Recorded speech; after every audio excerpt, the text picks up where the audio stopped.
It was the biggest mistake in business history.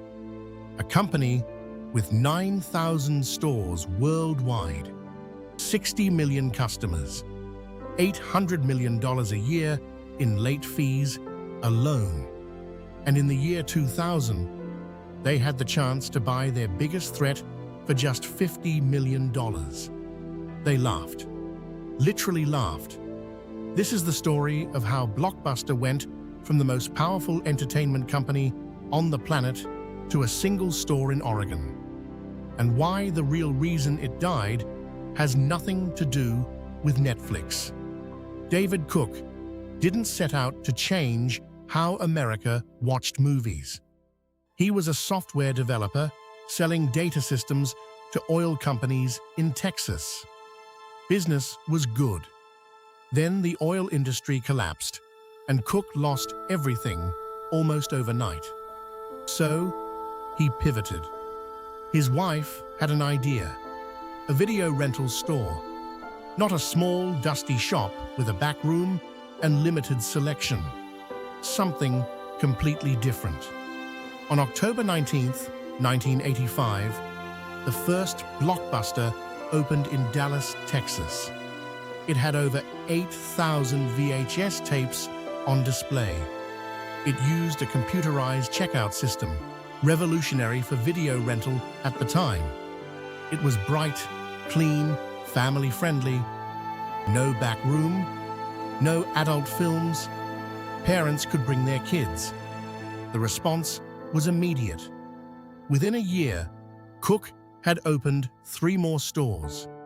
Within 2 years, a man named Wayne Huizenga walked in, and everything changed. Wayne Huizenga had built one of the world's largest garbage disposal companies from nothing. He understood scale. He understood systems. And when he walked into a Blockbuster in Chicago in 1987, he saw something most people missed. He didn't see a video store. He saw a McDonald's. Something that could be replicated everywhere. Standardized. Franchised. Scaled to every corner of America. Huizenga bought into Blockbuster with an $18 million investment. Within months, David Cook was out. Huizenga was in control. The expansion was unlike anything the retail world had seen. By the end of 1988, just 1 year later, Blockbuster had 400 stores. By 1990, a new Blockbuster was opening somewhere in America every single day. In 1994, media giant Viacom acquired Blockbuster for $8.4 billion. $8.4 billion.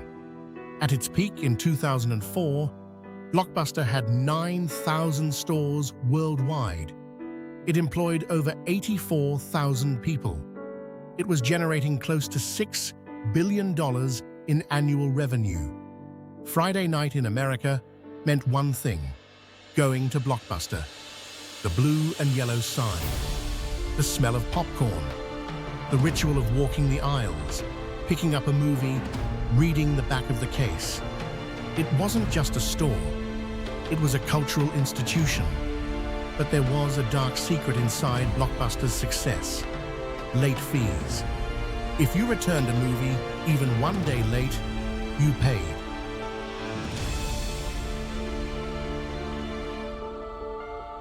Every day, without mercy. Blockbuster made $800 million a year from late fees alone. 16% of all their revenue. Customers hated it. One of those customers was a man named Reed Hastings. In 1997, he returned a copy of Apollo 13 weeks late and was charged $40. Furious, he had an idea. What if movie rental had no late fees? That same year, Hastings and his partner Mark Randolph founded Netflix. Not a streaming service, not yet. A DVD by mail subscription. You paid a flat monthly fee, No late fees, no driving to the store. The DVD arrived at your house. Simple, elegant, built specifically around Blockbuster's biggest weakness. In 2000, Netflix was 3 years old and struggling. Hastings flew to Dallas and offered to sell Netflix to Blockbuster for $50 million. Blockbuster's CEO, John Antioco, laughed. Netflix was burning cash. The idea seemed ridiculous. They passed. Netflix went home and went back to work. Here's what most people get wrong about Blockbuster's death. They think Netflix killed it. That's not the full story. Reed Hastings himself once said, "If it hadn't been for their debt, they could have killed us." Blockbuster actually tried to fight back. In 2004, they launched Blockbuster Online, a direct copy of Netflix's model, no late fees, DVD by mail. And for a moment, it worked. They were gaining subscribers. They were competitive. But then the company's board panicked. Blockbuster Online was costing money. They forced CEO Antioco out. They gutted the online division. They brought back late fees. In one move, they handed Netflix the victory. Meanwhile, Blockbuster was carrying over $1 billion in debt. When the 2008 financial crisis hit, banks stopped lending. There was no cash to reinvent. On September 23, 2010, Blockbuster filed for bankruptcy. In 2011, Dish Network acquired what was left for just $320 million. Remember, Viacom had paid $8.4 billion 16 years earlier. By 2013, the last corporate stores closed. The empire was gone. Today, there is exactly one Blockbuster left on Earth. Bend, Oregon, a franchise store, which is the only reason it survived. In 2020, Netflix greenlit a comedy series called Blockbuster. It was cancelled after one season.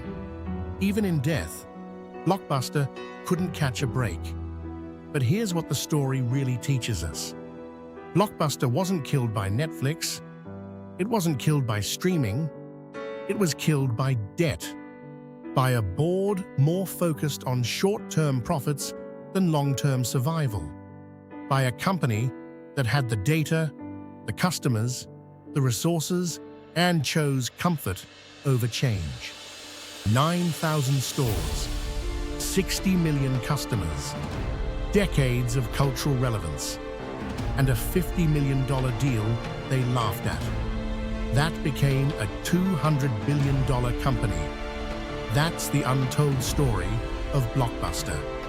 Subscribe, because next week, another brand has a story they never told you.